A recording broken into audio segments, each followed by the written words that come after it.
அவங்க எத்தனை பேர் இருந்தாங்கம்மா? நம்ம அவங்களுக்கு தண்டனை கொடுக்கணும்ல. நீ தைரியமா சொல்லுமா.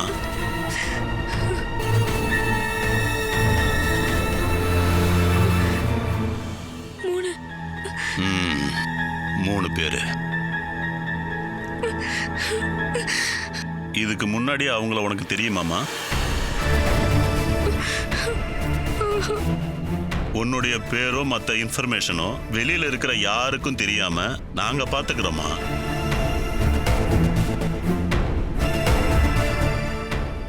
உன் அப்பாவோட க்ளோஸ் ஃப்ரெண்டு தானா? உனக்கு நடந்த விஷயத்தை பத்தி உன் ஞாபகத்துல இருக்கிறத சொல்லுமா. அந்த 3 பேரையும் நீ நேர்ல பார்த்தா அடையாளம் காட்ட முடியுமா?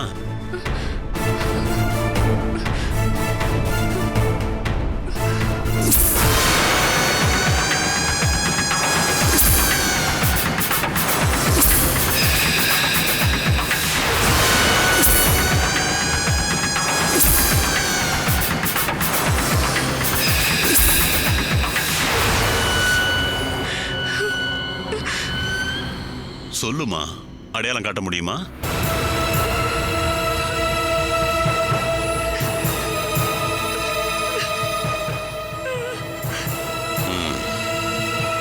அவங்க உன்னை கடத்திக்கிட்டு போன அந்த வண்டி, அவங்க தங்கியிருந்த அந்த வீடு, எந்த வழியில கடத்திக்கிட்டு போனாங்க, அதெல்லாம் ஞாபகம் இருக்கா?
நான் சொன்னல, அவன் மேல யாரும் கை வைக்க கூடாது. நான் தான் சொன்னல. நீ அவளை என்னடா பண்ண? லட்சு, நான் தப்பு பண்ணிட்டேமா.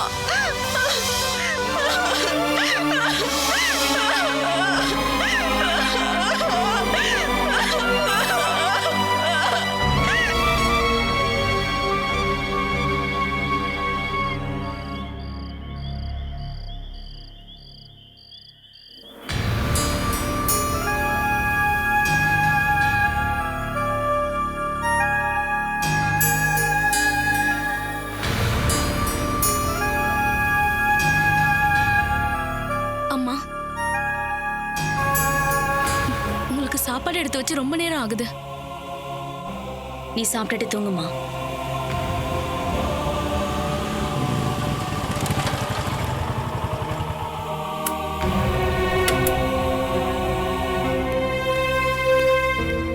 வினோதாமா,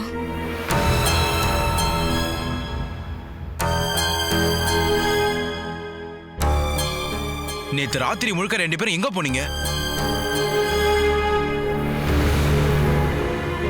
உங்களதான் எங்க போனீங்கன்னு கேட்டேன். வினு. ஓ, நான் எதுவும் கேட்க கூடாது அப்படிதானே? அம்மாக்கு தெரிஞ்சவங்க யாரும் செத்துட்டாங்கன்னு இவங்க உட்கார்ந்து இருக்கிறத பார்த்தாலே தெரியுது. உங்க ஃப்ரெண்டோட பொண்ணு யாரு கூட ஓடி போனதுக்கு அப்புறம் திரும்ப வந்துட்டாளா? ஆனா என்ன ஏமாத்துறதுக்காக ஹாஸ்பிட்டல்ல இருக்கிறதா பொய் சொல்றீங்க. என்ன நடந்துச்சு நீ போய் பாத்தியா என்ன? அதுக்காக தான் நீங்க 2 பேரும் அங்க இருக்கீங்களே, நான் ஏன் போனோம்? உடைஞ்சு போய் இருக்கிறவங்கள வார்த்தையால உடைய வச்சிடாத. அவங்கள தாங்கி பிடிச்சு அவங்களுக்கு எப்படி ஆறுதல் சொல்லுங்கிறத கத்துக்கோ.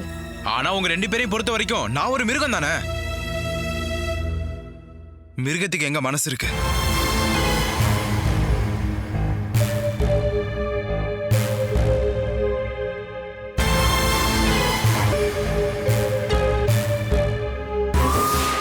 எனக்கு கிடைக்காத பாசத்தையும் அன்பையும் நீங்க மத்தவங்களோட பசங்க மேல காமிக்கும் போது என்னால தாங்கிக்க முடியலமா. அதனால இங்க கிடைக்காததை நான் வெளியில தேடிட்டு இருக்கேன். எனக்கான துணியை நான் தேடி இருக்கேன்னா அதுல தயவு செஞ்சு நீங்க தலையிடாதீங்க.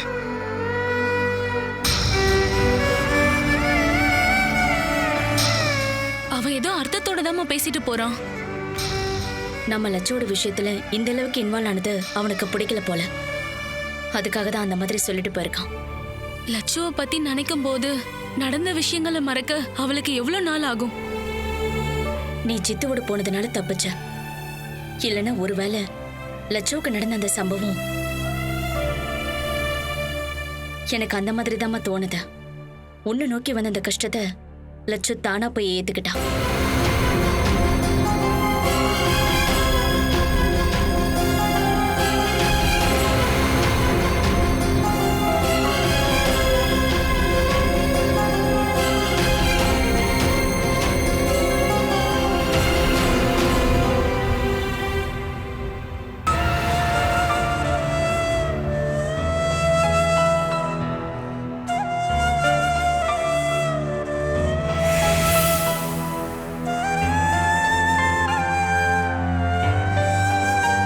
வீட்டுக்கு போனதும் நல்லா ரெஸ்ட் எடுக்கணும். 7 நாளுக்கு அப்புறமா கூட்டிட்டு வாங்க. ஒரு நிமிஷம் வாங்க.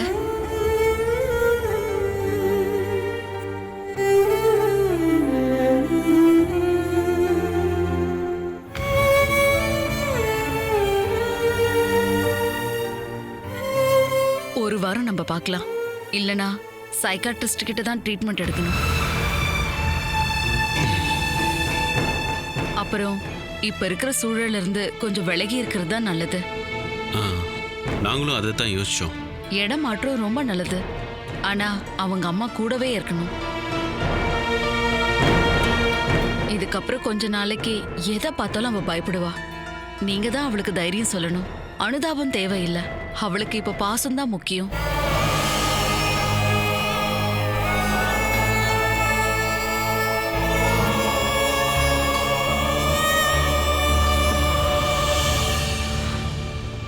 செல்லம்,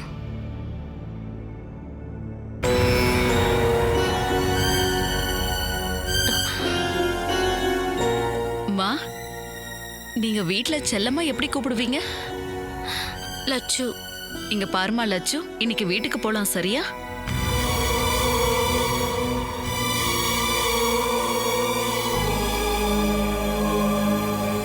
கொஞ்ச நாளுக்கு அப்புறம் உன்னை பார்க்க வீட்டுக்கு வரேன். அப்போ நீ ரொம்ப சுறுசுறுப்பா இருக்கணும்.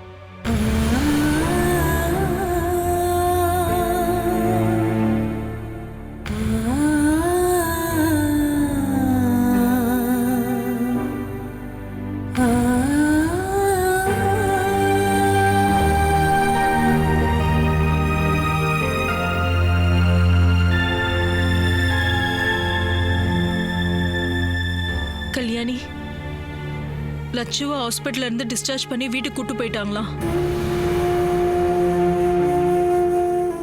நீ லட்சுக்கு நடந்ததை பத்தியே யோசிச்சுட்டு இருக்காம அப்பப்ப நீ அவளை போய் பார்க்கணுமா?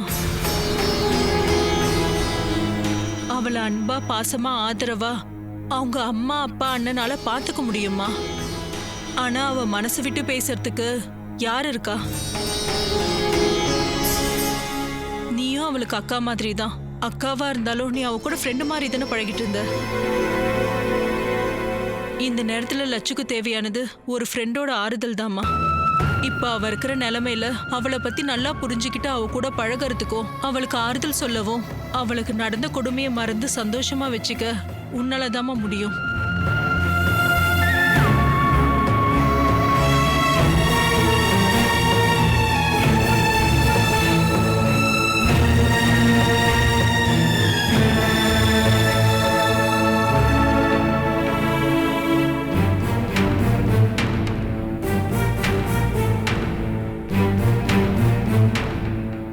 லட்சுவை பார்க்க போயிட்டு வா.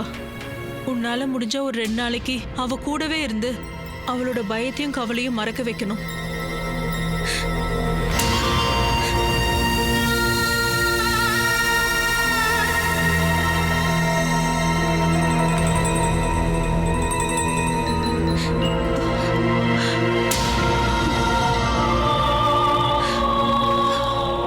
நாம அவளை திரும்பவும் பழைய மாதிரி பார்க்கணுமா?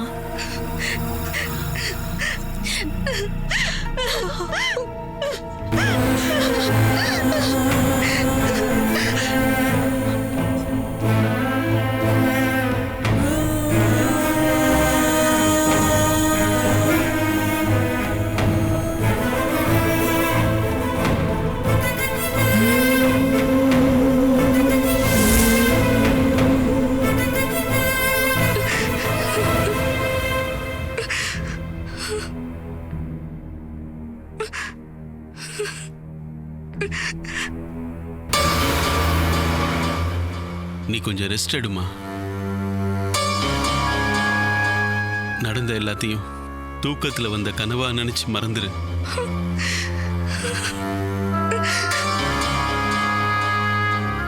மறந்து தானே ஆகணும்.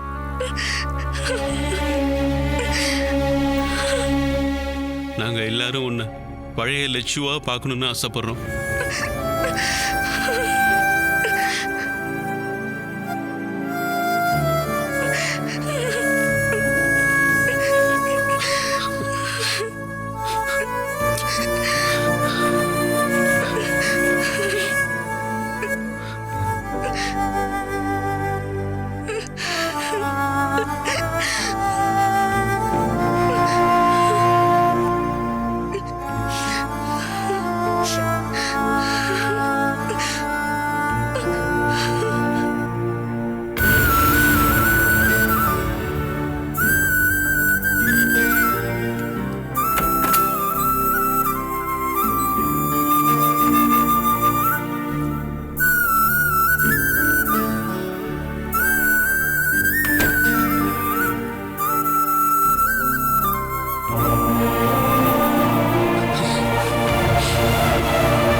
நாம இதுக்கப்புறம் அவ முன்னாடி அழக்கூடாது. அவளோட எதிர்காலம் முடிஞ்சு போச்சுன்னு லட்சுவுக்கு தோணவே கூடாது. அதுக்காக எல்லா கவலையும் நம்ம மனசுக்குள்ளேயே வச்சுக்கிட்டு எதுவுமே நடக்காத மாதிரி தான் நம்ம நடந்துக்கணும். நாம நம்ம பொண்ணை பழைய மாதிரி கொண்டு வரணும்.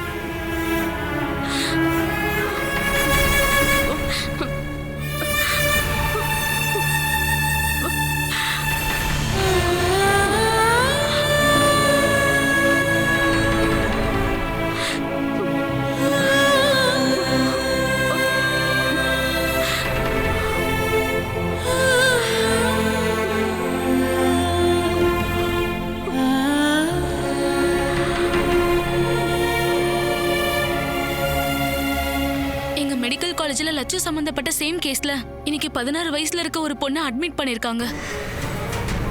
அவ வீட்டு பக்கத்துல இருக்க 2 பேர் தான் குற்றவாளிங்க. அவங்கள போலீஸ் கைது பண்ணிட்டாங்க. கவர்மெண்ட் ஹாஸ்பிட்டல்ல ட்ரீட்மெண்ட் முடிஞ்சு வீட்டுக்கு போன அந்த பொண்ணு தற்கொலைக்கு முயற்சி பண்ணிருக்கா. கிரிட்டிக்கலான ஸ்டேஜ்ல மெடிக்கல் காலேஜ் ஐசியூல இருக்கா. பொண்ணுங்களை அம்மாவாவும் ஃப்ரெண்ட்ஸாவும் மகளாவும் அக்கா தங்கச்சியாவும் எல்லா ஆம்பளைங்களும் சொல்லுவாங்க. பொண்ணுங்களை அந்த மாதிரி பார்க்கறதுக்கு மனிதாபிமானமும் வேணும். அப்படி நினைக்காதவங்களுக்கு அவங்க கடிச்சது போற ஒரு மாமிசத்துண்டு. மறைஞ்சிருந்து ரசிக்கிறதுக்கு நம்ம இடம் கொடுக்க கூடாது. சில சமயம் என்ன தோணுனா நாம பொண்ணா பிறந்ததுதான் நமக்கு கிடைச்ச மிகப்பெரிய சாபம். இந்த மாதிரி வர கேஸ்ல 90% கேஸ் பைத்தியம் பிடிச்சு அலையறவங்க தான். தண்ணியோ ட்ரக்ஸோ போதை ஊசி போட்டுக்கிறவங்க தான் குற்றவாளியா இருக்காங்க. லட்சுக்கு ஓவர் டோஸ் ட்ரக்ஸ் இன்ஜெக்ட் பண்ணிருக்காங்கன்னா அந்த குற்றம் பண்ணவங்களும் அதே அளவுக்கு அதை யூஸ் பண்ணிருப்பாங்கன்னு தானே அதுக்கு அர்த்தம். குற்றவாளிகளை பிடிக்கிறதுக்கான பொறுப்பை போலீஸ் பார்த்துப்பாங்க. அந்த விஷயத்துல ஜெயஸ்ரீ மேடம் எனக்கு வாக்கு கொடுத்துருக்காங்க. லட்சுவை பத்தி தான்மா நான் இப்பவும் கவலைப்பட்டுக்கிட்டு இருக்கேன். ஒரு பிரபலமான காலேஜில் ரொம்ப அற்புதமா படிக்கிற ஒரு பொண்ணு. பரம்பரை மூலியமாவும் பொருளாதார மூலியமாவும் இந்த சொசைட்டில உங்களை பத்தி நல்லாவே தெரிஞ்சிருக்கு. இந்த மாதிரி எல்லா வகையிலுமே உயர்ந்திருக்கிற ஒரு குடும்பத்துல இருந்து வந்த பொண்ணுக்கு இந்த மாதிரி ஒரு சம்பவம் நடக்கும்போது மத்தவங்கள ஃபேஸ் பண்ணவே அவ பயப்படுவா. தான் வாழ்க்கையை முடிச்சுக்கலாமாங்கிற எண்ணம் வரும். அவளுடைய மனசுல இருந்து அந்த எண்ணத்தை தூக்கி போட வேண்டியது நம்மளுடைய கடமை. இந்த விஷயத்துக்கு எஃப்ஐஆர் போட சொல்லி நீங்க சொல்லிருக்க கூடாதுமா.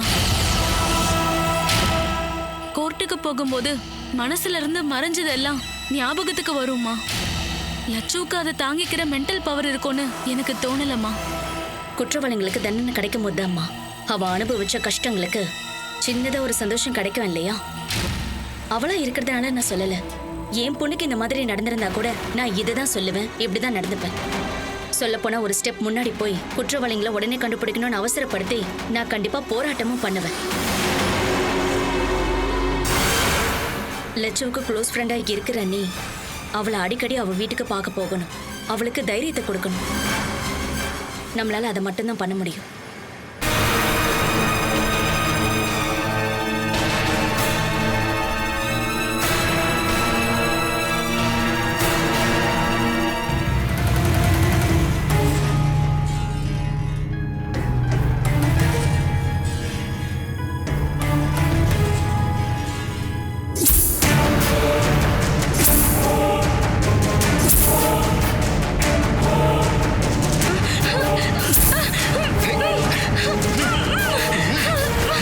இந்த மாதிரி நீ பயத்துல கத்தாம இருக்கிறதுக்கு கம்மியான டோஸ்ல மருந்து கொடுக்குறேன்.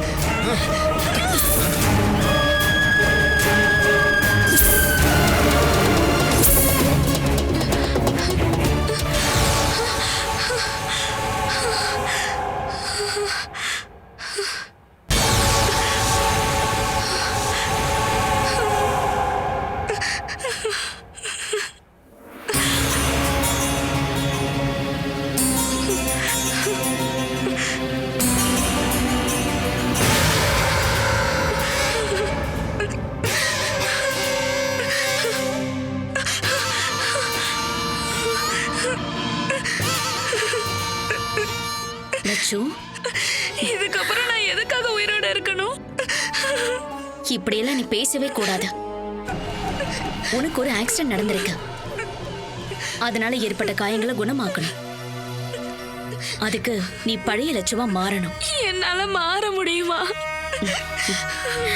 நாங்க எல்லாரும் கூட இருக்கோம்மா. மருந்தால குணப்படுத்த முடியாத எந்த காயமும் ஏற்படல அப்படின்னு உனக்குள்ளே நீ அதை புரிஞ்சுக்கணுமா? நீ போற வழியில ஒரு 2-3 தெரு நாய்ங்க உன்னை சுத்தி வளைச்சு அந்த நாய்ங்க உன்னை கடிச்சிட்டாங்க. அதை தவிர உனக்கு வேற எதுவுமே நடக்கல. இந்த ரூமை விட்டு நீ வெளியில வரணும். உன்னை யாரும் கேவலமா பார்க்க மாட்டாங்க. பழைய மாதிரி நீ உன் வாழ்க்கைய ஆரம்பிக்கணும். உன் வாழ்க்கை இந்த சம்பவத்தினால முடிஞ்சு போயிடுச்சுன்னு நினைக்காத. அந்த எண்ணம் எப்பவுமே என் பொண்ணு மனசுல இருந்துகிட்டே இருக்கணும்.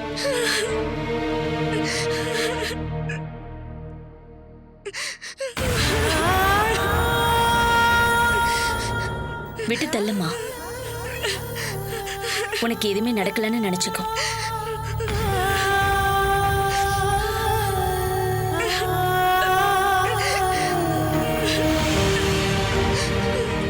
நீ அழக்கூடாதா?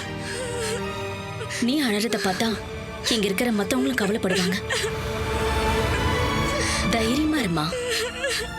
நாங்க எல்லாரும் உன் கூட தான் இருப்போம்.